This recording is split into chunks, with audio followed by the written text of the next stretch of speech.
Ladies and gentlemen, we are back live for the first time in almost 2 months.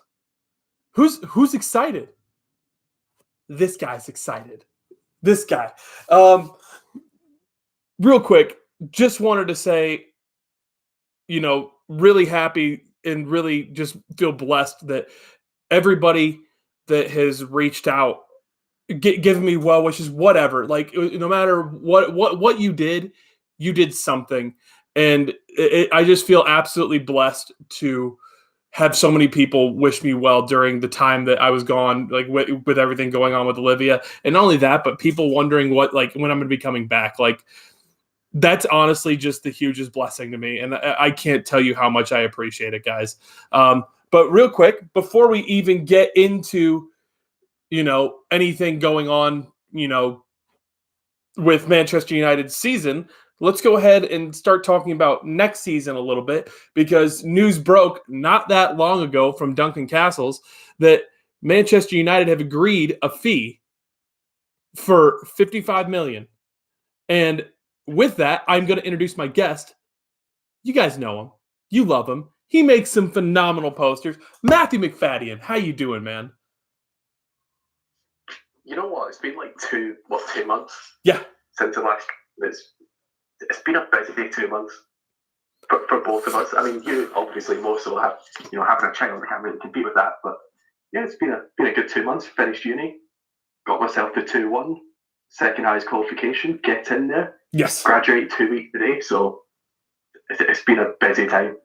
That is an understatement, my friend. It has been a busy time, and I know it hasn't been just a busy time for me. It's been a busy time for everybody going on. Like, I'm never gonna diminish anybody's problems of what's been going on. So, dude, just first of all, everybody wish Matthew congratulations. He passed his uni. He not only passed it, but he got, what was it, the second highest grade?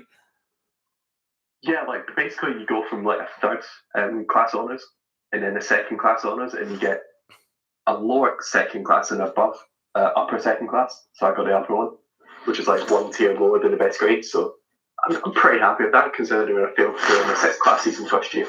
Yeah. So I mean, guys, Matthew is the man.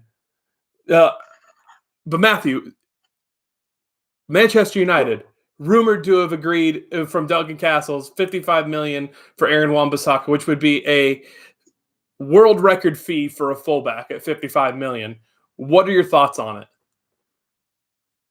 I'm actually kind of happy it's coming from Duncan Castles, because he's relatively reliable when it comes to Man United news. You know what I find funny though? The fact that, 4 days ago we had put in that bid, which I think is pretty much fact that we actually did, all 35 million plus 15 in add-ons, because we weren't willing to pay 50 million the Crystal Palace had said, and then 4 days later we're having to pay 5 million more just because they pissed around the first time. That just shows the absolute incompetence of the board. So I'm actually glad that we finally agreed a deal, because AWB, I mean, it's about time we made a new signing, because the board, I mean, it seems like they signed Daniel James 17 times so far. Yes. Oh, I actually thought that they signed them on at least 6 separate occasions. So, guys, we get 6 Daniel Jameses. That's pretty phenomenal. I like me some Daniel James, but he's no Ronaldo. No, he's not someone to really bang on about for a while, and it actually kind of highlights the fact that we've made no more progress. But if we can get AWB in, then I'll tell you what, I'll be happy, because as George Kyle would say, he's not actually young. Yeah, I think anything at stage is better than Ashley Young. Me, you, even the baby's better than Ashley Young. Oh, well, Olivia would instantly be the best right back in the team. Not even a question. Yeah, Steve Rising's right back. He's better than Ashley Young. Yeah. Hey, you know what? I mean, he did play over in Scotland, if I remember correctly. So, yeah. I mean, he played in the second division, so probably higher level than Ashley. And he's fast as hell. I can tell you that much. He's a sprint. But yeah, so obviously, I mean, George Kyle's in the chat, Matthew. So I mean, he already said he's sad about Young not being able to play as much. So I mean, listen, we all know that's lies, George. We all know it's lies. Nobody's gonna be sad if Ashley Young winds up not being able to start next year. And bringing in Aaron Wan-Bissaka, somebody that, in my opinion, has all the talent to be able to grow to be the best right back in England. If that's what, like, if he wants to become that, he could become that. So I'm not going to believe it until he puts on the Manchester United shirt. I will not believe any rumor until it actually is made fact. But Duncan Castles is somebody that is pretty reliable, like Matthew said. So if that's the case, if we're getting Aaron Wan-Bissaka, I am extremely, extremely excited to have Aaron Wan-Bissaka at Manchester United. But let's wait and see if it actually happens. Real quick, I wanted to say thank you, Connor. Olivia is doing very well. She's actually sleeping a little bit right now, and you guys will get to meet her at the end of the stream. So if there's ever been an incentive to hang around for the entire stream, you get to meet Olivia if you hang around for the entire stream. So, yeah, hang around, people. Improve certain things, but should become top right back. Yeah, no, Phil, and that's exactly right. When it comes to Aaron Wan-Bissaka, I mean, listen, there is obviously things he needs to improve on. He only had, I think it was one more assist than Ashley Young this year. So, but you're also playing for Crystal Palace, and Crystal Palace, depend way more. Yeah, and the fullbacks, even when going forward, the fullbacks don't really go too far forwards, especially the right hand side, because it's more focused on just launching long balls up to whoever's up top. So there seems to be a kind of myth around the fact that attacking wise he's not that great. The guy started off as a winger, so he's obviously going to know some bits about attacking and putting the ball into the box. But yeah, I mean, defensively, it's like his stats are almost on par with Virgil van Dijk. It's something like, I don't know if this applies anymore, but since his debut, 2 people have dribbled past him, which is just stupid. That is pretty ridiculous. And it's hopefully we have 2 people dribbled past him, which that's nuts. That is pretty insane. Phil mentioned Van Aanholt's the only one who actually has license to attack, whereas it kind of creates a back 3 then with Wan-Bissaka at the back. And then a team like Crystal Palace, who are obviously going to get completely overrun, for him to have such a high tackle success rate, and for him to be like renowned in the Premier League for being such an amazing defender, says a lot about him. So, Matthew, there was another piece of information that I saw today. Really quick, I did want to say to Myron's comment here. He said, I don't really care about the price of a player. Aaron Wan-Bissaka will be massive for United, anyone but Young. Listen, at the end of the day, that I completely agree with that top comment. What if the price does not matter if the player works out? If the player works out, the price will never matter. But so there was a report that I saw, and it's from a guy that's a reliable Liverpool source. But he said that James Maddison has told, and the guy has like 250,000 followers and is pretty accurate with his information. But he said James Maddison has said that he does not want to have any conversations about moving until after the Euro 21s, or the Euro U21s. But after that, apparently he wants to meet with Ole Gunnar Solskjaer to possibly talk about a move. So for me, James Maddison is somebody else that I would absolutely love at Manchester United. Absolutely love. And Matthew, I know we've kind of talked about it. I'm sure you'll probably feel the same way about that. Yeah, to be honest, especially with news that Pogba's going to go, I think some kind of midfielder. I know you can't really have a like-for-like replacement of Pogba because he kind of does quite a lot of things at once, but having someone who's actually like that, like a Fernandes or Maddison or whatever, in that kind of attacking central midfielder role should work. I mean, yeah, exactly. Like at the end of the day, this is all I care about at the end of the day. And then after this, we're going to go ahead and start moving on to talking about this past year, guys. But at the end of the day, all that matters is getting the right people in. I don't care what the fee is. I don't care who the person is. I don't care if they're an alien. At the end of the day, if we sign the right people, they come in and they play hard. That's all that matters at the end of the day. So that's what I think, that James Maddison is somebody that would bring the proper attitude to the club. And I think that would be huge. Yo, what to do, Carl? What to do? By the way, everybody go subscribe to Carl's channel if you haven't already. Him and his family are doing Manchester United related content, and there's been some negativity from certain assholes that are out there. But I love Carl and his family and his kids, and they're amazing people. Go subscribe to their channel. But is this a rebuild because we signed Jones? We've signed Jones, Young, Smalling, Young, and Mazza 2 contracts. So Superboy, it's hard to say with the re-signing. Like at the end of the day, those re-signings did happen before Ollie. Most of those re-signings happened before Ollie got here. The Juan Mata is the only one that really Ollie probably had a say in. And I think that Juan Mata is somebody that if it had only been a 1-year deal, I really wouldn't be, upset about it. But I think the fact that he's 31 years old and he signed a 3-year deal kind of goes against what Manchester United is supposed to be about. It's my opinion. But I mean, we were giving guys like Giggs goals 1-year extensions. Yeah, we give Mata, who really just doesn't fit into a system, a 2, potentially 3-year extension. I just don't get it. And that's exactly it. Like exactly what Matthew just said there is exactly it. It's like it doesn't make sense that we only were giving Ryan Giggs 1-year contracts basically until he retired after the age of 30. Like, I don't know why we went away from that policy, but we should never have gone away from that policy. The number 10 is dead.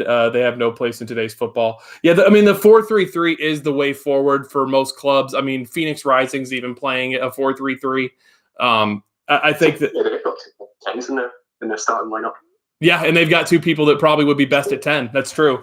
But in fairness, Solo is he definitely can play the wing, unlike Juan Mata, who cannot play the wing. Absolutely stuff. 5'2" and plays like Messi. Messi plays like Solo. Yeah. Messi does play like Solo. You're damn right. And so real quick, I'll address this, and then we'll officially move on to talking about this past season, people. So Superboy said, do I think De Gea or Paul Pogba will leave? I think De Gea will leave. I do think De Gea leaves, but I do not think that Paul Pogba leaves. Unless something really surprising happens, I think that Paul Pogba's comments are about him wanting to get more money, which it doesn't surprise me. But at the end of the day, it's a risky game that Paul's playing. The whole, say you're looking for a new challenge when, and in fairness, he's looking for a new challenge. He didn't necessarily say he wants to move on from Manchester United. You say looking for a new challenge, but to me, that would say that he's looking to move on. But if we give him more money, I mean, that new challenge could be made into something completely different. But I don't think that Paul Pogba leaves. But if he does, he does. There's no player that's above the club. And Matthew, I know you'll agree with me on that. Yeah, I won't be the only one who's genuinely sick to death of Pogba. Yep. Like, don't get me wrong, he's a fantastic player, all that kind of stuff. His stats are good, but it seems to be, say when you tweet about Pogba, you're going to get people on both sides just attacking you. Because you can't possibly list every single variable that has an effect on Pogba into the one tweet. And people will always bring up the other ones that you didn't mention. So stuff like, he's playing with a poor team compared to what he is at Juventus. Yeah, that's fair enough. But if you say that, then people say, oh yeah, but he's a top scorer, top assister, that kind of thing. It's like you can't win when you're discussing Pogba. Yeah, no, and you're absolutely like there's no winning. Yeah, especially when it comes to like Pogba discussions, it just seems so toxic now that people are either 100% Pogba or 100% against them. And both sides of it probably aren't too correct. It's somewhere in the middle. Like, yeah, he's going to be a big loss, but if we can get a more, structured midfield, a more hard-working midfield, then fair enough. And then there'll be people who say, oh yeah, but he's top in terms of most distance covered. That's true, but at the same time, you watch football with your eyes. I mean, this guy goes in strike every single time an opposition start a counter-attack. It's just unbelievable how good defensively he is. But if he goes, he goes. And if he stays, he stays. I'm kind of like, just whatever. And in fairness, I'm kind of that way too at this point. It's like whatever's going to happen with Paul Pogba is going to happen. If he stays, I'll be absolutely ecstatic because I think that Paul Pogba is our best player. But if he goes, oh well. It doesn't matter. At the end of the day, it doesn't matter. Who are the three players you actually think will leave this summer? There's a few people talking about reinvesting it in terms of like what Liverpool did with Coutinho and what Tottenham did with Gareth Bale, but do you honestly trust the board to put a lot of that money into it? Because I don't. I don't for one bit. And what's that like? Maybe just say we get 150 million for him. Not every single penny of that will go back into transfers. That's the same at every single club. So realistically, it's probably about 120 of which yeah, you can still get two really good midfielders, but at the same time, I think people are expecting a little bit too much if we sell Paul Pogba in terms of how many players we actually bring in. Well, we need to bring in a lot of midfielders, probably a whole new midfield, considering Herrera's gone. But yeah, if we sell Pogba, then I'll be relatively fine just as long as we actually spend the money. Yes. No, I think that selling Pogba would equal at least two midfield signings. I think we're still going to get one, but I think that other than that, I think Andres Pereira is going to be given more chances. I think Fred's going to be given more chances. But if Paul Pogba goes, we definitely need to do something. We need to sign at least one more person. And I think that Bruno Fernandes is somebody that could step in and do a job.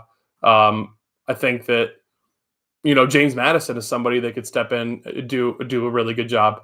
And I did see somebody earlier ask if I would prefer James Maddison or Bruno Fernandes. I'd prefer James Maddison. He knows the Premier League. He created the most chances in all of Europe, and that does include the Premier League last year. So to me, I would look at him and be like, you know what? He's somebody that he's talked about Manchester United being his favorite place, and why not? Why not go get him? But if you can get both, go get both. That's my opinion. If you could get both, go get both. But Matthew, let's go ahead and let's talk about last season. Even though last season there wasn't it wasn't great, Matthew. It wasn't great. But there was still some good things that happened last year. That's for sure. And there's a lot of good memories that are going to come from last year too. I think there really is a lot of great memories. But Matthew, let's go ahead and let's start off with this. What would be your personal favorite moment from last season? Right, see in terms of watching Man United play, I'd say that night in Paris. It's got to be that. But for a selfish point of view, it's got to be 6th of October, Newcastle. Yeah. That 3-2 comeback. I was chilling at the game. Probably the best day of my life. First time as well, the fan cams, seeing how they're done. And then again, personally for me, Boxing Day, when I went down to Old Trafford for the Christmas fixture against Huddersfield, that was a pretty good win. Saw Pogba score an absolute banger. Got to hang out with Flex at Cafe Football after that. It was a good day, but no, it's got to be the October game that pretty much takes the cake. Yeah. So that night in Paris, you guys, in case you didn't see it, it's also right here. There's a reason why that's on my wall. That was a phenomenal moment. But again, for selfish reasons, it'll be my favorite moment. Other than there's very few moments that would beat it. Like obviously Olivia being born, getting married to my wife. I really can't think of very many things that would beat that game. Going to see Old Trafford for the very first time, getting to experience a classic Manchester United comeback. Like that's going to be one of my favorite memories for the rest of my life. Forever will be one of my favorite memories for the rest of my life. And the fact that I got to meet you and Craig and Flex and Rance and just so many amazing people that I now have relationships with because of that one day. That one experience led to so many amazing things. And I just forever and always that moment of being there for that was amazing. I think it was because it was like the perfect game too. Like at the start, we were thinking, "Oh God, what's happening here?" We went 2-0 down in 10 minutes, and then I remember like loads of people were saying to you, "I'm so sorry, you had to pay like $2,000 for this." Like everyone at halftime was saying that, and we were thinking, because I remember saying this to you, pointed at Ed Woodward saying this guy's going to make some big decision soon. And then the second half is just completely different, and then Sanchez, his only goal at Old Trafford this season as well, which is pretty ironic. The smallest guy in the pitch scores ahead of him in literally the last seconds of the game. And like I don't even think you can describe how that was in terms of just pure emotion. Because I was screaming my face off, and I'm normally quite quiet at football games. But I was screaming my face off. So we gave Shane behind us was. Yeah. It was just like that's dude. Mental. We were all we were hugging and high fiving and like it's one of those moments that you're never gonna forget. It really is one of those moments you'll never forget because it's just like you don't get those moments like especially from last season very often. Like that to me says everything. Is it from what we had last year to have like and especially considering the fact that you know I don't like to try and talk about Mourinho anymore. At the end of the day, he's gone, and I respect what he did. And you know, at the end of the day, it doesn't matter. But for under Mourinho to have a classic comeback like that at the point that we were at in the season where it was rumored that he was going to be fired no matter the result. I mean, you add in like all these things and it all equals to what was one of the best games of the entire year. Coming back to Old Trafford again one day, Andrew. So Dan, as of right now, my plan is to try and make it back towards the end of next season. Hopefully make it for an FA Cup game. No offense to the Europa League, but I don't really give a crap. And I hope that we don't really give a crap. Azerbaijan or someplace like that. Yeah. I can't be bothered. And at the end of the day, for me, I'll try and be back, especially if we make a deep FA Cup run. If we make a deep FA Cup run, I can almost guarantee that I'll be there for at least 2 matches. I'd love to go to a game at Wembley. Like that's honestly one of those things that you don't get to experience very often. And so I would love to make it back for that. And so my plan is to be back for next year. Was Fellaini against Young Boys a good memory? Superboy, that was an okay one. Football Crew Show, good to see you. Good to see you. And Ryan, good to see you as well. I don't care if we get eliminated in group stages. Yeah, Superboy. So at the end of the day, that's also how I feel because based on last season, what happened, you know, I don't care if we get eliminated from Europa League. I hope we do focus on the league. I'm not saying we're going to win the league by any means. I have questions about if we'll be in the top 4 next year. I think a lot of that will depend on the signings we bring in. But if we bring in the right signings and we play to our potential, so I think that's the biggest thing of all this. If we play to our potential, I could see us qualifying for Champions League, but we cannot focus on the Europa League in that. We just can't. Like, if we wind up winning and going far in it, then maybe you focus on it because it's a guaranteed path to Champions League. But I don't know, man. I don't know. Jay Bro, hey buddy, good to see you back. Jay Bro, good, thank you, man. I really appreciate that. I can't wait to go to European games this year. So Carl's apparently going to be going all over the world if he's going to the Europa League games. Gotta love it. As it stands, we're finishing 8th, I reckon. Yeah, in all honesty, Phil, I don't fully disagree. Would you have token for else? I'm sorry, I don't know who that is, Superboy. Matthew, I think he came from Villarreal. It's kind of box-to-box midfielder, but it seems to be the same thing every single year. People are like, oh my God, West Ham are making amazing signings. They're finally going to finish, in a decent place. And they'll always start off the season in horrendous form. Like, you can put any amount of money on it. West Ham will be in the bottom 3, 5 games into the season. Always happens. But yeah, that particular signing, pretty good signing. Well, and you look at the Felipe Anderson signing. I mean, they made good signings, but it's something about, like, all the other teams are improving, but we have to see what Manchester United are going to do. You never know what we're going to do.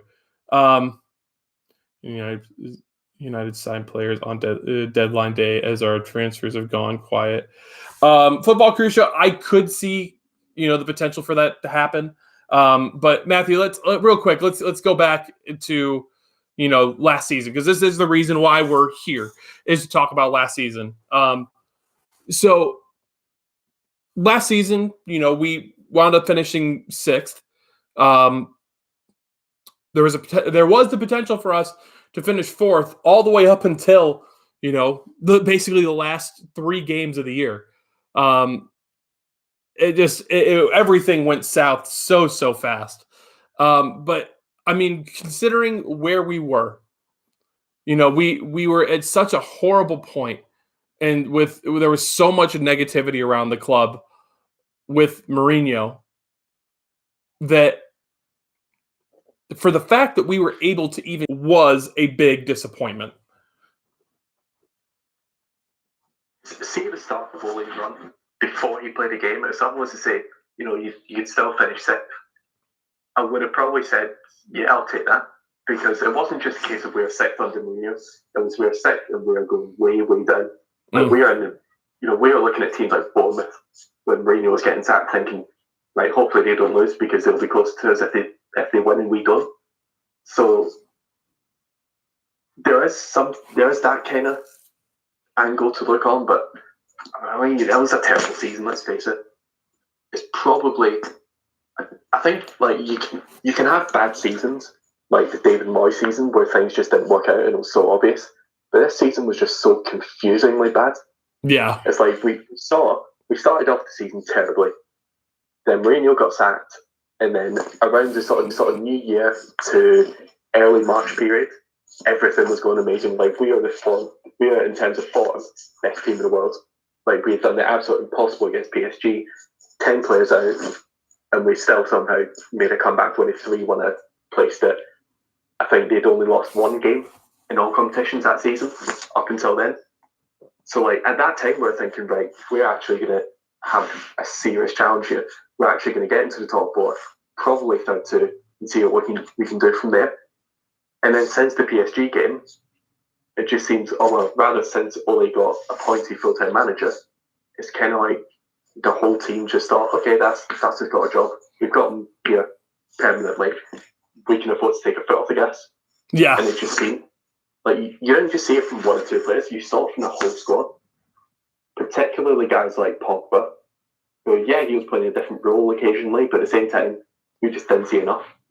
I think he only scored, it was like in the last 10 games, he only scored 2 goals, and those were 2 penalties against the same team. You saw Martial as well, who's gone back to his annoying self, where he just doesn't do anything. Rashford snatching at chances when it looked like he was actually growing, a few brain cells under Ole. In the midfield as well, Herrera was starting to have 1 or 2 off games.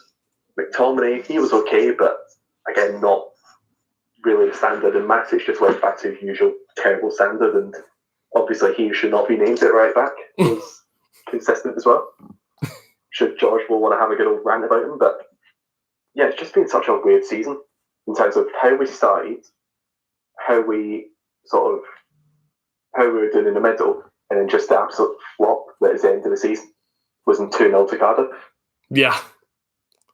Yeah. But I remember, like, 4 of us, I think it was 4 of us watching that game. It was me, you, Ash, and Paul, wasn't it? Yeah. We were just watching it thinking, what even is this? Well, like, Marcus was there too. Sorry, this wasn't even a bad game. This is a terrible game. We're up against a team who had already been relegated with Neil Warnock as manager. I'm sorry, if you lose 2-0 home to that, then that's sackable. Yeah, and listen, that's the hard part of it, is it's like, what the hell happened from the middle of the season to the end? Do we now think we should have gone for Poch given Spurs? So we'll talk about that here in just a second. So I saw Superboy Superboy and George now talk about this. But I will say, real quick, I do want to say, because I saw Jay Hart say it, yes, I am happy that Leeds did not qualify for the Prem. That did make me pretty happy. So Matthew, the hard part of it all is that, you look at where we were at, and the fact we went on such a crazy run of games. We just went on this run of just, it looked like we just couldn't be beaten. And if that had continued, I mean, there was the potential for us to make it all the way up to third. Like that's where I was starting to think we were going to finish for a second there, especially after the Paris game. And I think we all kind of expected, because after a big game like the Paris game, you almost always have a letdown in the next match. And we did have that letdown in the next match. But it's like that letdown continued after that. And that's where the negativity came in. It's like after that, we saw more and more negativity start coming in. And it felt like once we started digging that hole, it's like we couldn't get out of it. It's like every single time we tried to do something else went wrong. Like it was one of the most weird ends to a season that I don't think I've ever seen that happen in any sport that I've ever watched. That kind of just highest of highs to lowest of lows within the span of 4 or 5 months. Like, that was absolutely insane to see that disparity in that. But real quick, there was a comment I saw here from Kazim. He said, why didn't Ollie play youth towards the end of the season? Ollie deserves criticism. Kazim, I 100% agree with that.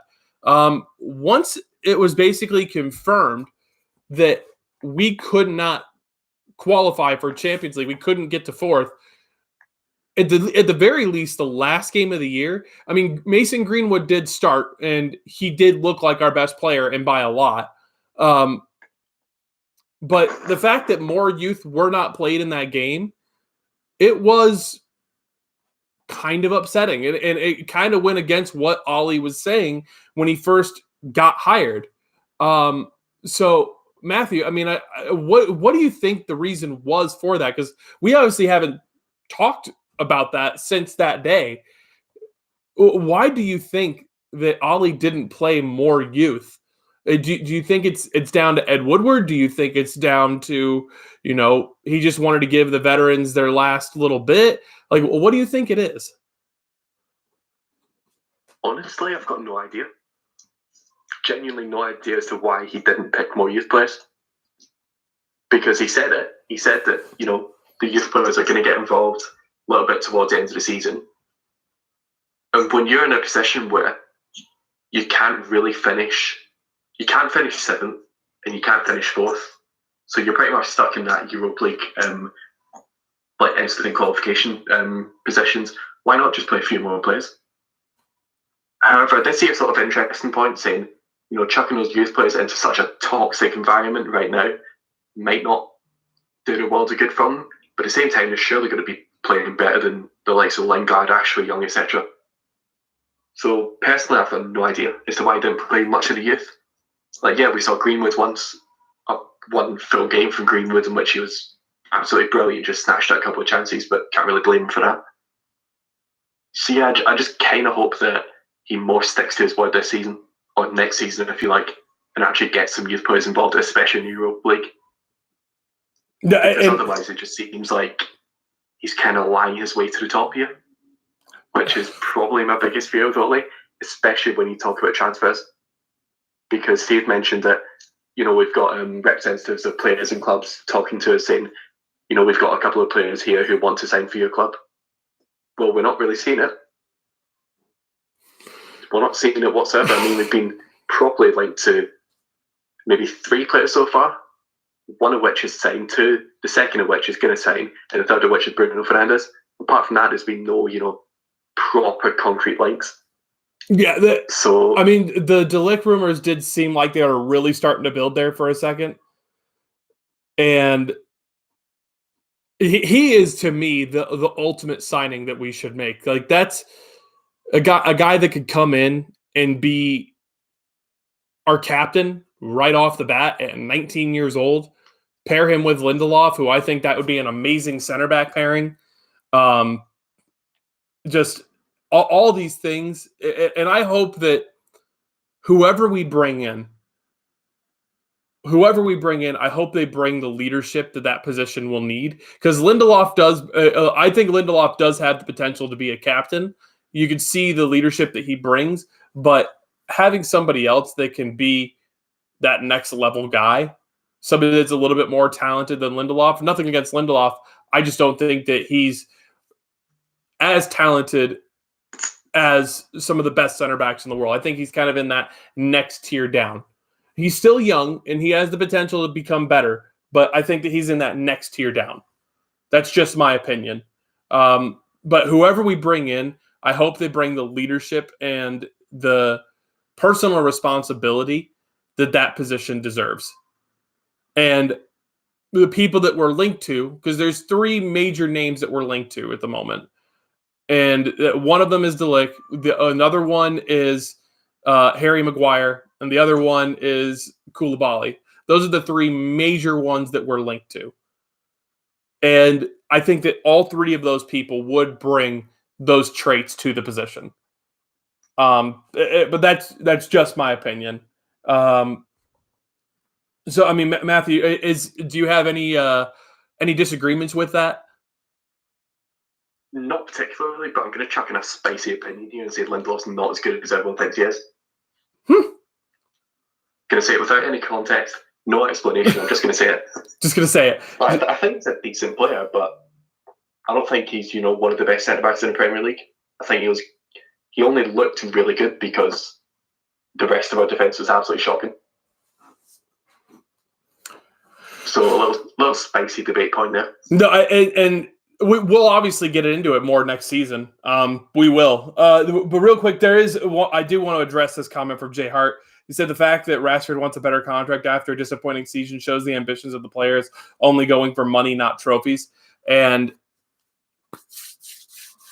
if the rumors are true, that Rashford wants $380K a year to re-sign for Manchester United after only scoring 10 goals. If 10 goals earns you $380K, you might as well just sign all of Phoenix Rising. Because I'll be lost at that point. There would be no point in doing that. Rashford does not deserve and will never deserve $380K a week until he actually is scoring 20-plus goals a season. Score 20-plus goals a season, and we can have a fucking conversation. But until then, get out of here with the $380K a week talk. I don't believe it for 1 second. I don't believe that Rashford wants $380K a week. But if he does, that's just absolute crap. Let's see here. So, Matthew, let's go ahead and let's move on to our next talking point here. So, the end of the season, and this is something that we haven't really, because obviously we haven't been live in quite a long time. The end of the season, last game of the year, we all saw what happened with Paul Pogba with that fan interaction. And I do think that plays in a little bit to part of the reason why he wants to go, but it's my opinion. But do you think, because we've obviously had a little bit more time to think about it, do you think that that's right for a fan to do that, number one? And number two, do you think that Paul handled it well? I'd say Paul handled it absolutely perfectly. In terms of that fan, I don't think you can really ban him because he didn't really go out of line in terms of what he was criticising. Yeah, you can disagree with him, all you want in terms of his criticism was football inability. But like I said in the United Stand podcast, at least he didn't actually take it into something else. At least he didn't shout any absolute racist nonsense at him. Yeah. Let's be fair to that. And are we really going to ban that? No, I'm not saying. I'm not necessarily saying he deserves a ban, Matthew. I don't think that he deserves a ban at all. But the fact that I was saying you're sitting there, you're thinking, really? Like, are you actually going to ban that? Like, you see that all the time. It just so happens that this guy's actually got balls the size of Jupiter to actually do it pretty much on his own right when he's there. It's like, yeah, he was aggressive, but at the same time, you can't really stop it. Because if you're going to stop that, then you're going to have to stop people just saying it during the game, which is pretty much most of the people in the heat of the moment.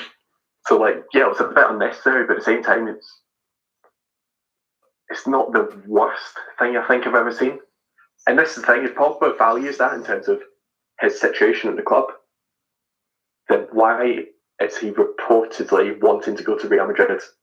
No, I know, right? Every single fan stadium is like that. But they'll get violent. You saw what they did to Gareth Bale's car as he was driving. Like, they're trying to chuck stones through it, trying to break the windows. Matthew, did you see the video from when they announced Hazard that they were chanting for Mbappe? Really? Yeah. Oh, there was sections of fans chanting for Mbappe. They were upset that they signed Eden Hazard and didn't sign Mbappe. Like, are you fucking kidding me? Real Madrid is genuinely the most spoiled and it's the Belgian Nathan Redmond, so I can see where they're coming from. But yeah, I mean, you're just spoiled brats, really. I mean, and that's an understatement. I think George kind of sums it up well, where he says Pogba handled it. He handled it perfectly. Like, he didn't say anything. He didn't confront him. He acknowledged that it was happening, but at the same time, he didn't say anything. He just walked off, or he, didn't really confront him. So fair play to him for that. But at the same time, like, that kind of stuff happens. It just so happens that it's been caught on camera, and this guy's particularly aggressive. Yeah, and that's ultimately how I feel too. I feel like it was just very unnecessary, and I feel like a fan around him should have stepped up and been like, "Hey, because this is the thing. We don't know if he was criticizing more people than just Pogba. Because if you're criticizing just Pogba, then you're part of the problem, not part of the solution.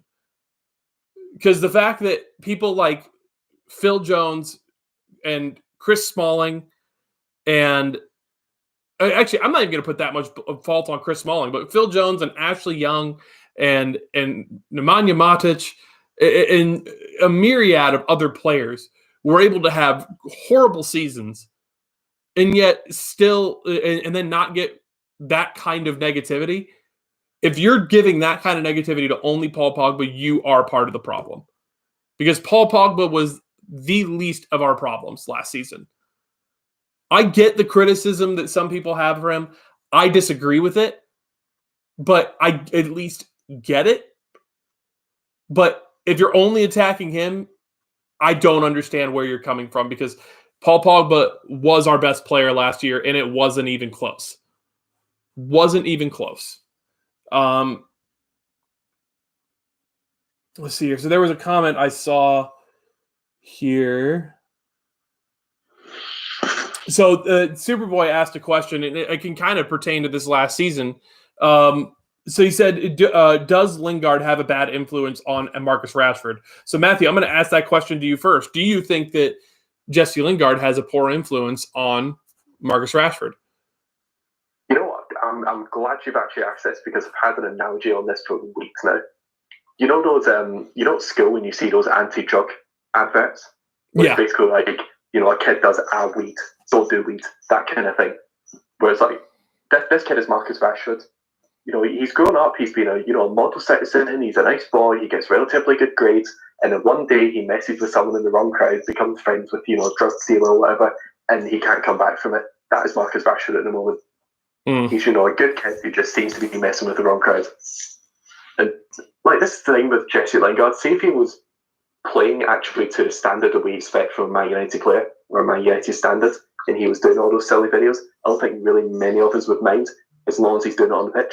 Yep. Then he backed up his, stupidity or whatever. But it's just the fact that he's putting in constant clanger after clanger, and then he's doing this. It just kind of shows that, how much do you actually care about the club? How much do you actually care about your future as a footballer? So, yeah, I think Rashford sort of, unfortunately, I wouldn't say got with the wrong crowd, but yeah, he's kind of been. I think Lingard's kind of taken him under his wing, I should say, and I think I saw some kind of interview, and it's And I think it was Rashford saying that him and Lingard have been good friends for a while now. So it could come down to that, but at the same time, yeah, it just seems like he's become friends with the wrong person. Yeah, and I think Rashford, in some respects, has also believed his own hype. Like, let's not forget, this guy wasn't nowhere near the first team plans. But when it came to that Midtjylland game, because Martial was injured, Wayne Rooney was injured, I think Memphis was starting in the left wing, and then Will Keane got injured during training. We had to bring in Rashford as an emergency. So it's only by pure coincidence that he actually got chosen. And a lot of the people who are following these teams were saying, no, he wasn't someone who had imagined to actually break into the first team or have this much of an effect. So I think Rashford, in some regards, actually believes his own hype. And I think he tries to play out prime Ronaldo. When right now, I mean, he's prime David Belly. People remember that signing from United. So yeah, I think he thinks too much of himself. He thinks that he's a finished article when he's far from it. Don't get me wrong, he can be a great player, but at the same time, he needs to buckle his ideas up. So, there's a couple of interesting comments here. So, Vandy said, but blame Rashford, not Lingard. Lingard's an adult. He should know how to behave. Listen, I can kind of see that both ways, because Rashford is an adult too, and he should know how to handle himself. But at the end of the day, Lingard does, because Lingard is friends with a lot of the young kids in the squad. And to me, I look at who Jesse Lingard is off of the pitch with what he's doing on the pitch, and I can't really see anything that Jesse Lingard does to warrant his behavior off of the pitch. That's my opinion. There's nothing that he does on the pitch other than, pop up for, 2 games a year against Arsenal, that warrant his type of behavior. But then the other comment I saw here, so Mo did say they've been friends for years. Where was the bad influence when Rashford broke through? And that's a fantastic comment, Mo. That is a fantastic comment. And Carl, I agree with that too. Jesse thinks he's bigger than he is. And I completely agree with that. And I actually think that part of the reason why Jesse Lingard thinks he's bigger than he is because of the fact that he constantly gets picked for the England squad. I don't think that Jesse Lingard is good enough to play for England. I actually barely think he's good enough to play for Team USA. And Team USA are shit. That says a lot about how I view Jesse Lingard. Jesse Lingard brings one thing to the club, one thing only, in terms of his talent and ability. And that's the fact that he can make a lot of runs. But he does nothing with those runs 99 times out of 100. 99 times out of 100, his runs amount to nothing. To me, it just doesn't make any sense that the attitude that he has, considering who he is.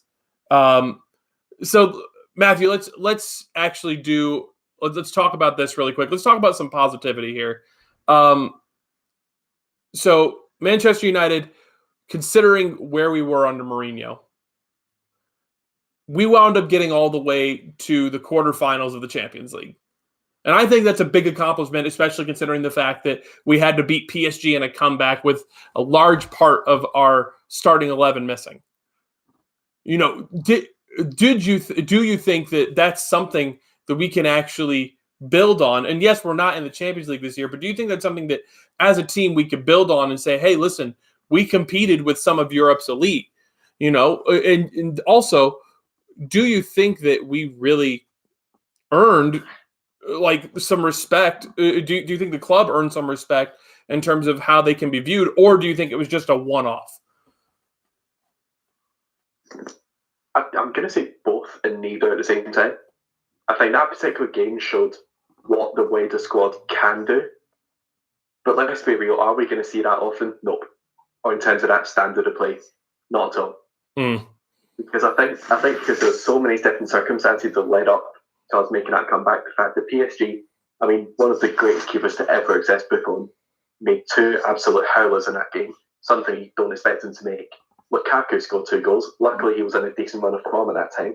I think he got 3 braces in a row, something like that. It was something like that. Yeah, McTominay was McTerminator for a bit. So it was just just the planets were aligning, and everything just happened perfectly. So to see that kind of thing from a wider squad, you're just not going to see it again. So it's a case of, do you trust that wider squad because they've done it before? Or do you actually say, well, even though you contributed to one of the greatest comebacks ever, we're going to be ruthless here and sell some of you on? And I'm looking at players like Mata, Ashley Young, Eric Bay, who I think, again, he's a decent defender, but at the same time, you can't trust him. And guys like Matic, even to some extent Pereira, because let's face it, I think he had about 3 good games this season. Yeah, he wasn't in the team for most of the season, but apart from that Southampton game and apart from that PSG game, what did he really do in the season? Not a great deal. So I do have doubts about where we are right now. I think I wouldn't say we're better or worse under Mourinho. I'd just say we're different, because it was very much down to Mourinho, the manager, in terms of how he set up games. Mourinho, in hindsight, was right about a few things. He was right about, the boards having too much power, potentially right about Pogba, depends who you ask. But at the same time, he still did some stupid things, like starting McTominay as a centre-back against West Ham. Yeah. That's what I think it was. So I think we're in different situations, but say we're better or worse, I don't really think we're significantly either side. And that's the hard part, is because I look at what we did, and I do think that that's actually a moment that we could build off of. It's a moment that Ali can point towards to the players right now and be like, hey, listen, we can play to this level.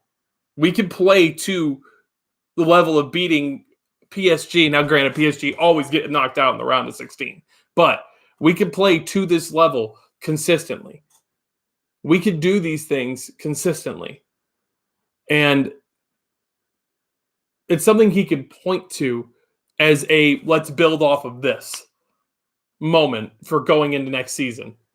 But at the same time, it most certainly did feel like one of those Manchester United one-offs that, I shouldn't say it's a one-off, because we do have a history of doing it, but the fact that we just pulled off a classic Manchester United comeback, I think that that's what it comes down to.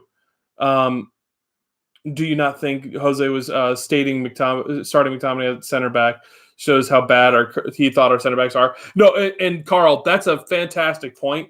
He obviously Mourinho thought that our center backs were terrible. It's pretty obvious. But at the end of the day, there's really not a lot of excuses for that. Let's see here.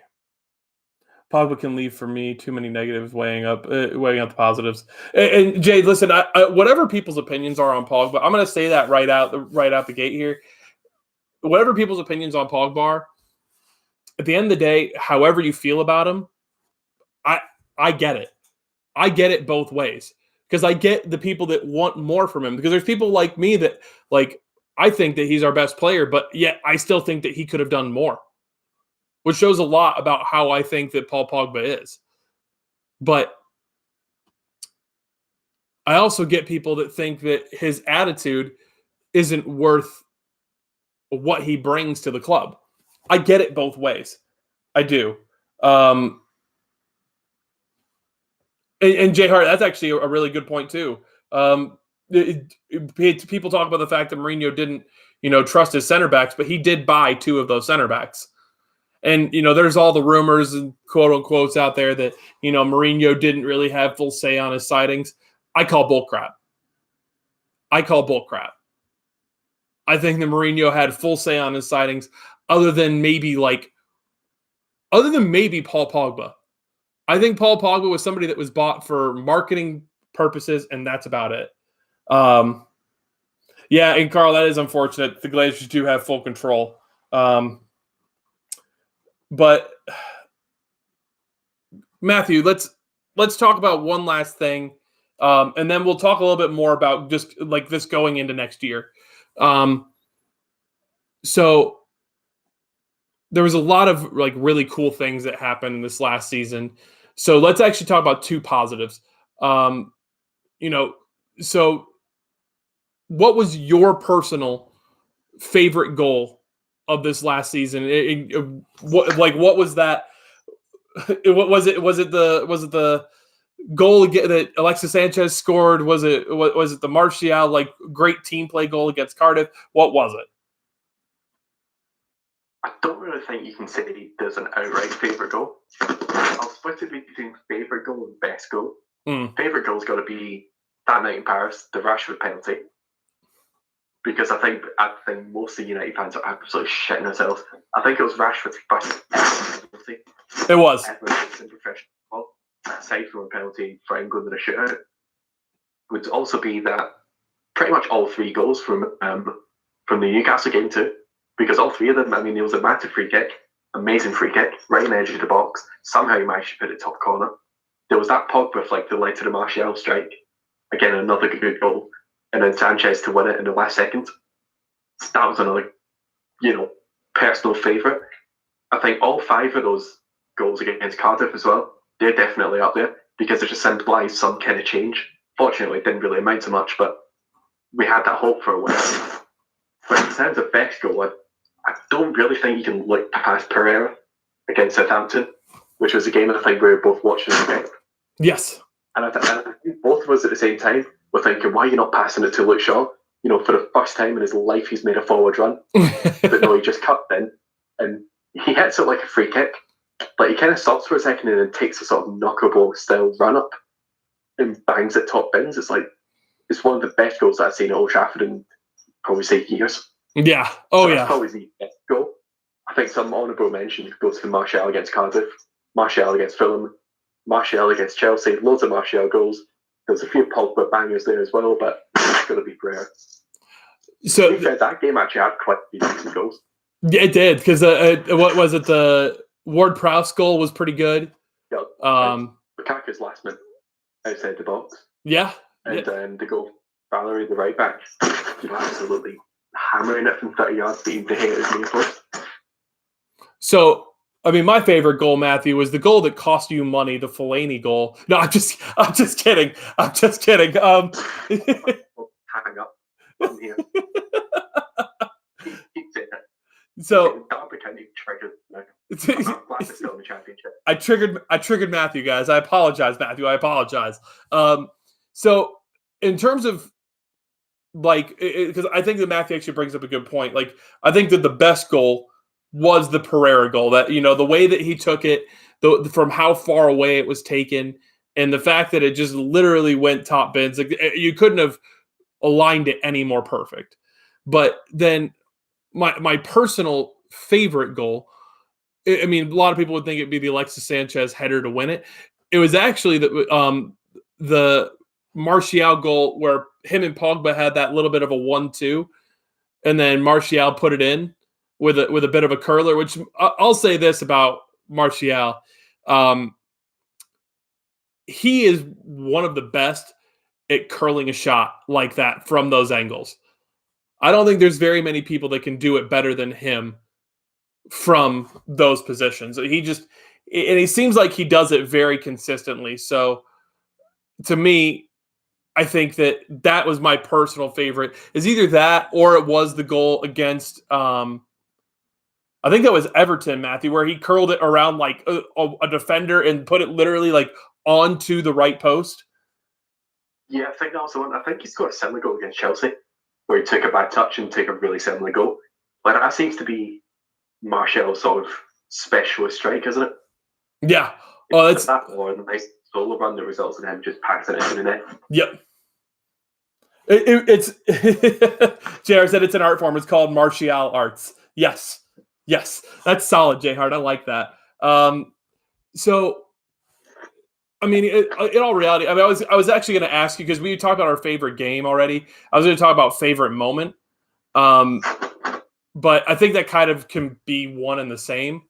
But I mean, for me, I mean, my personal favorite moment was that it's not the game that that I went to was that first goal with the first game with Ollie in charge. Where we went out and won 5-1. We had not scored 5 goals since Sir Alex left the club. I think it's going to be pretty hard to beat that one. I mean, what do you think? I mean, besides that, I mean, what was your favorite moment? Like, what was your personal favorite moment? See, there's 3 favorite moments. Obviously, Paris is top. Second is probably that kind of period of 2 weeks between the middle of December and New Year, where Mourinho got sacked. So things were starting to look up. We got all the way in. I think, what was it, 5-1, 3-1, and then 4-1? Yep. Probably in 3 games. Just absolutely perfect heading into the New Year. But I've got to say, the one that takes the cake is Paul Barrett screaming at this guy playing Glory Hole in Man United. After the Newcastle game, oh my God. No doubt, funniest experience of my life. Just Paul was absolutely losing his shit on that guy. Because none of us had any idea that he was going to be there. Like, we'd already filmed about half of the fan cams, and here's Paul. Like, we could hear him before we saw him. Yep. That was the best part. We heard that signature scream from Paul as he just stalks it up here and then just starts ranting at this guy, with his little miniature DJ set right in a tiny little traffic island right next to Old Trafford. Like, I don't even think any explanation does it justice. No. Because you had to experience it. And I mean, what followed on from that was interesting, to say the least. No, that actually was. If you're talking about moments that don't necessarily constitute to football, like that was definitely one of my favorite moments. Getting to do that, and getting to do a fan cam for the United Stand. I thought that was actually really cool too. So Dan, the 3-1 win against Arsenal was a pretty sweet moment. Not gonna lie. Getting to see Jesse Lingard, like I said, he pops up for 2 games a year against Arsenal. But I think that him getting to do the moonwalk in the Emirates, that was pretty fun. So I mean, Matthew, let's go ahead. Let's move on. Let's start talking about let's talk a little bit about next season, because there's a lot that's going to go into next season, and I think it's a lot going to depend on the signings that we bring in, and what else is going to happen. We don't know. There's a lot of things that could happen, but I mean, Matthew, I got to ask you, how many signings? We've already got Dan James in. How many signings do you think that we are going to bring in at the end of the day? If I was to give it an actual number, I'd say either 4 or 5. I think Wan-Bissaka's, let's face it, we're going to get him. I just think we're going to get Harry Maguire as well. And it's going to be for an absolutely ridiculous fee, and I'm going to absolutely love it, because I'm thoroughly in the Harry Maguire fan club. Even though, he played for England, I shouldn't really support him. You just couldn't help but absolutely love him when he was playing for England in the World Cup. Like, he's probably the closest thing to Steve Bruce that we have in terms of, a British player who's got those qualities, will score from corners, and is just an overall absolute nutcase of a man. Yeah. Like, love Harry Maguire. And to be honest, I'd probably take him over Koulibaly. I would too. Such a spicy take. But because he's, I think, 2 years younger, maybe 1 year younger, he's British, he's Premier League proven. And there seems to be the stigma around him that he's not actually that good, because he looks like a bit of a lump and he doesn't play for a top team. But I tell you what, he's a top defender. I'd go as far to say top 10 in the Premier League, no doubt. Oh, I would say he'll be our best centre back. I would honestly would go as far as to say he could potentially be top 5 in the Premier League. I think if he has a good next season, whether it's with Man United or Leicester or whoever he's at, he'll probably do that. Yeah, I mean, because listen, 26 years old for a centre back it's not classed as young, but it's not getting into your prime. Prime centre backs are probably between 28 and 32, so he's still got quite a few years to actually keep growing. Yeah, no, exactly. And I will say this too: the one thing I hope doesn't happen, like for the life of me, I hope doesn't happen, is that we sell Axel Tuanzebe. That's the one thing I hope does not happen. There's rumors about it happening right now, and if it happens, I will honestly lose a lot of faith in Manchester United, and that actually might hurt me a little bit more than words can describe, because Axel's the definition of a player, of somebody that should be in and around the club next year.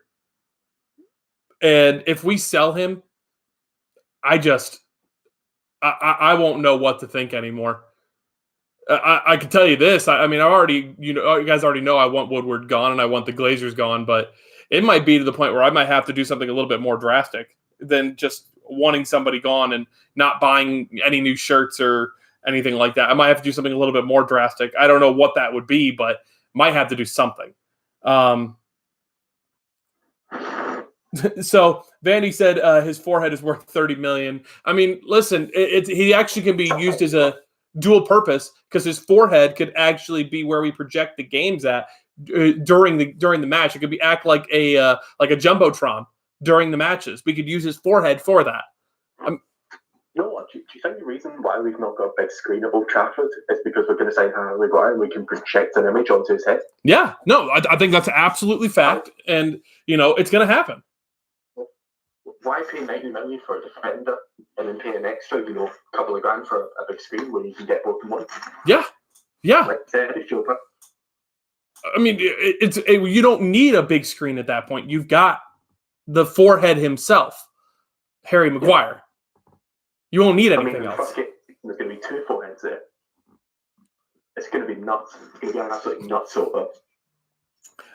So, actually, Matthew, there is a question I wanted to ask you pertaining to next season. I know Jay Hart. I saw Jay Hart ask it. Dylan Walsh, I'm good, man. I am good. You guys are actually going to meet Olivia here in just a second, because the stream is wrapping up now.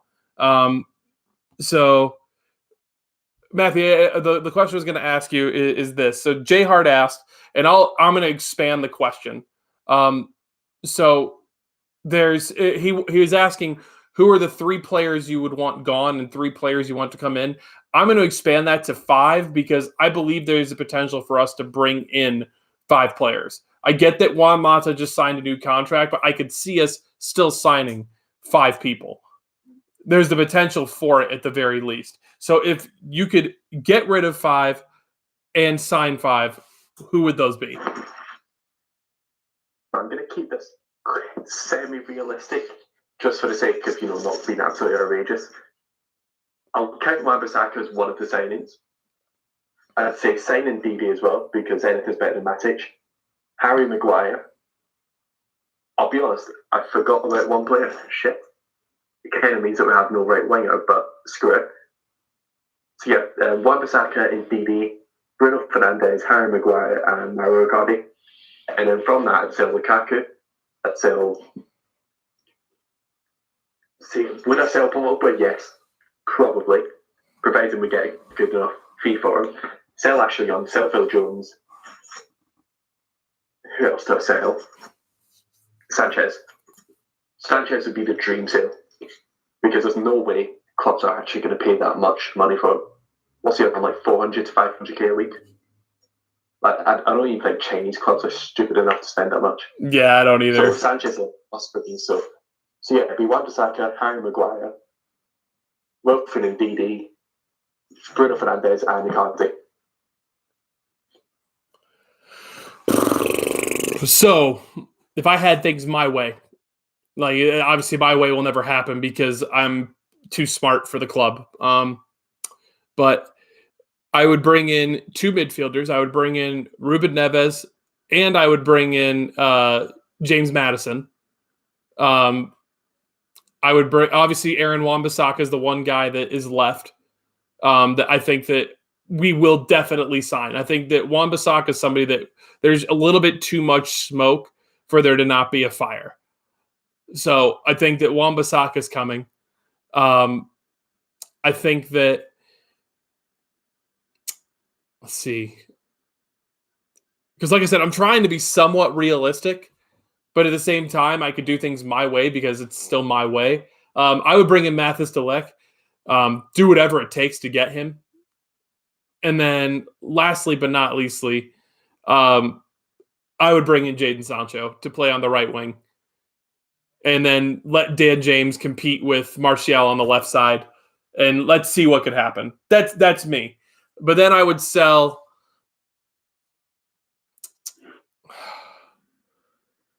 Lukaku. I would sell Alexis Sanchez. I would sell Chris Smalling and Phil Jones. Actually, no, I wouldn't sell Chris Smalling. I'd sell Marcus Rojo and Phil Jones. And then, of course, you've got to get rid of Ashley Young. I know it's never going to happen, but I can do things my way because guess what? This is my show. I can do whatever I want, damn it. So get over it. But real talk, guys. I think we're going to go ahead. Just curious. I mean, does anybody got any questions? Because I'm going to go ahead and text my wife to bring Olivia in. But does anybody got any questions? There's obviously been a lot that's gone on. You guys are going to be getting a lot more regular content. I can promise you that. I'm going to be back to streaming very regularly. And I'm going to be talking. I was about to say, so I did just see that one. Let me text my wife really quick. Yeah. I'll just get my thoughts on Dan James. I've not seen any of them. So, and I'm kind of happy at that because it means that we kind of go into next season completely blind. We're not going to know what really he's all about. Obviously, you know roughly what he's good at. He's extremely quick, got a decent shot on him, but kind of needs a lot of work. But at the same time, going into this season, should be interesting to see how he actually does. Also intriguing, what squad number he gets. Yeah. Because there's a few squad numbers in the sort of, up to 20, like 20 and under, that he could take, which could suggest that he's an important player, or he could take something like, 29 or something like that, which again would suggest that he's more of a squad player and more of a future option. Hey, Bubs. So should be interesting on that front. Hey. Oh, geez. Well, Arthur's in here, guys. Say hi to Arthur. Oh. Hey. Hi, babies. Hi. Hi. So, guys, meet Olivia. This is my little one. She's obviously not too happy about wearing the bow right now, but she's got her little Manchester United kit on, and she's not. No, that's awesome. Hey, Arthur. Hey, it's so good. It's so good. Oh, jeez. I'll take. There we go. Oh, baby girl. Hey. You guys are getting to hear her make her little squeaks too. She's pretty cute. But yeah, so little Olivia. This is what you guys have had to wait 2 months to see me again for. Yeah. I know. Oh. Oh, baby girl. Okay, we'll go back to mommy. All right, everybody, say bye to Olivia. Say bye. Okay, baby girl. Woo. Oh, I know it. I know. You can leave him then if you want.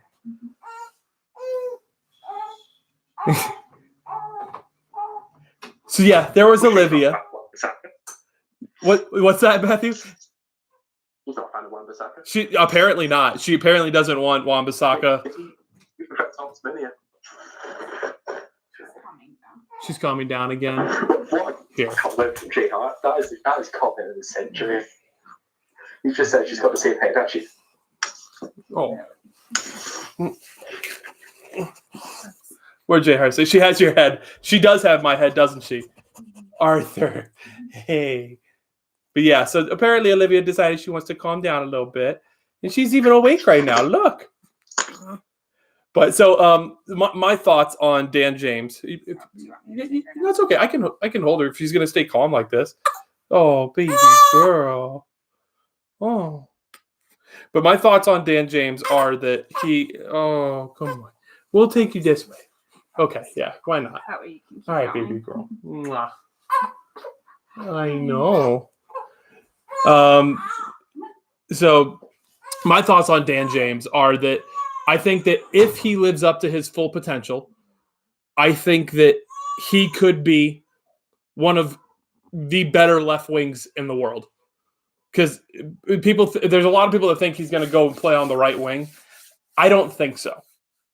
I think that he is going to be a left winger.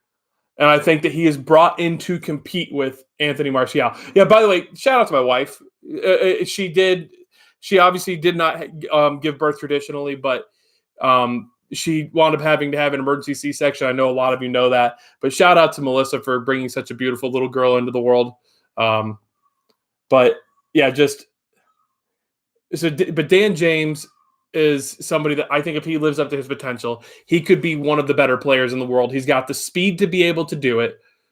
And he's got amazing, amazing close control with the ball, despite having that kind of speed.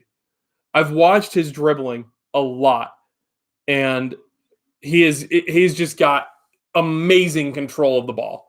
So to me, I think that he's got the potential to be one of the best in the world if he lives up to his potential. But obviously, that's a big if. He's going to have to come in. He's going to have to work hard. He's going to have to do a lot of things to be able to live up to that. We can do match predictions with Olivia next season since Arthur has been useless at it. I know, right, J. Hart? Arthur was wrong like all the time last year. Let's see here. So, Dylan, we actually did talk about that right at the beginning of the stream that Duncan Castles reported that Wan-Bissaka has signed or that we've agreed a fee at the very least. Daniel Bolt with speed boosters. Yeah, he's well, Mo, like I said, it's if he lives up to the potential. When you have that level of speed, like I'm pretty sure if I saw correctly, he clocked the fastest run in all of European football last year. That like the fastest run in all of European football. When you've got that level of speed, you've got the potential to be one of the best in the world, but it's about living up to all of that potential. Dylan,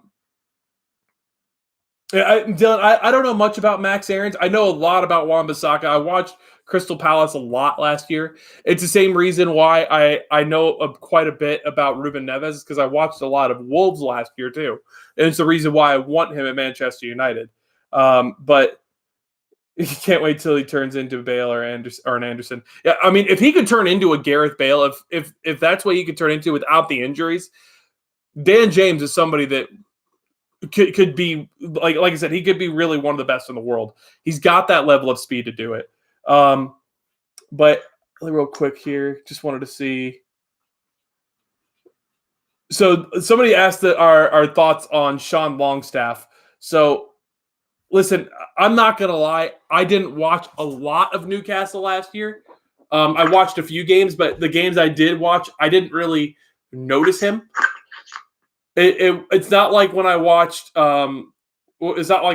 West Ham, you know. Like I noticed a lot of players from West Ham. I noticed Felipe Anderson. I could go down a list of a lot of players, but you know, I think that Sean Longstaff's somebody that I wouldn't necessarily put my money into. I don't know if he's at that level. That's my personal opinion. But you never know. To be fair, Wolves have very similar version in Traore. He needs to deliver on his potential. Yeah, I mean, Vandy, that's exactly right. Adama Traore does have that level of speed. He does, but he's got to have the right end product. But Matthew, I mean, do you know much about Longstaff? I've seen about 10 seconds of him, and that 10 seconds was him picking up the ball, absolutely smashing a shot from 30 yards out and hitting the crossbar. So, I mean, it's not a bad 10 seconds, but yeah, I know next to nothing about him. Yeah, and I think there was some Newcastle fans talking about him being like a surprise wildcard for the England squad. I think that might be a little bit too far just now, but I mean, if they rate him highly, then, you know, we've got to trust their opinion because they're the ones who see him every week. Let me see. So, Dylan, we actually did talk about that too, about James Maddison. So, but James Madison's also somebody, like, I'm going to say it again. I think that if James Maddison does come to Manchester United, I really do think that he's got the potential to really pair in that midfield well and really take our midfield to that next level. I think that James Maddison has all the skill in the world. It's just a matter of him putting it together. But knowing the way that, everything works with Manchester United, we'll wind up with Gareth Bale, and we'll wind up with, I don't know, Matthew, give me a really old center back. Jerome Boateng. Sure, Jerome Boateng. We'll wind up with Jerome Boateng. And we'll wind up with Isco. We'll wind up with all them. So that's what'll happen. Whatever, no big deal. But Matthew, we're going to leave it off with this. Go ahead and give me your prediction for what you think Manchester United's starting lineup, game 1 against Chelsea. You will be there for that match, if I understood correctly. Yep, because it's my 22nd birthday. Get in. Get in. Early birthdays. I might do a fat cat, might not. I mean, we have to get the forehead cam going. We do have to get it going. But if you had to make the super early prediction, not knowing who all we're going to bring in, if you had to make a prediction, game 1 next year, what is the starting 11 that will be out there game 1 of next season? Right, so the goal. I don't think he's going to leave this season. I think he'll leave next season, though. And he'll leave on a free. Oh, shit, that's true, actually. Whatever. We'll get to that hurdle. I think one back is going to start right back. I think that's a given. He's going to sign. Centre back Harry Maguire. I have full confidence that he'll sign, and it'll be for a ridiculous fee. And like I said, I will love it. You know what? I'll love it even more if he signs for a stupid fee, just for the banter. Providing we can strengthen other areas as well. Other centre back's going to be Lindelof. It's going to be Luke Shaw left back. Midfield. That's a difficult one. I think depending on when we get him, I think we're going to sign Bruno Fernandes. But depending on when we get him, I think he might start. So it could be a midfield of McTominay, Fred, and Bruno Fernandes. You could sort of have McTominay being a bit of a box-to-box player, Fred being that defensive midfielder, sort of breaking the opponent's press, and then obviously Fernandes being the somewhat number 10 or attacking midfielder. Right wing, unfortunately, is going to be Jesse Lingard. Striker's going to be Rashford, I think, and left winger. You know what? I won't be. Oh, no, since it's against Chelsea, a big opposition, I think we're going to start the strongest team possible. So it's going to be Martial on the left wing. I was going to say Dan James, but I think putting him into that first game for his Man United debut against Chelsea might be a bit of a risk. Yeah, no, that's I thought about that a lot, and so I actually don't disagree with your lineup very, very much, other than the midfield. So I think that De Gea will be in goal match 1. Now, it's also because I haven't seen too many rumors of him leaving, at least nothing serious. But if he leaves, I'm going to make a very bold prediction here and say that Dean Henderson, if De Gea is gone, will be starting game 1 for Manchester United. That's going to be my prediction, is that Dean Henderson, if De Gea is gone, will start match 1. But then right back, I think Wan-Bissaka, I think it's pretty much almost a guarantee that Wan-Bissaka is coming to Manchester United. I think the center back pairing, I think Matthew's got something there. I think it will be Harry Maguire, and I think it will be Victor Lindelof. And then obviously Luke Shaw will be on the left. Then midfield, I'm going to go ahead and say that Fred will be starting as a CDM. And then James Maddison and Paul Pogba will be the other 2 midfielders. So just an early prediction. What's that, Matthew?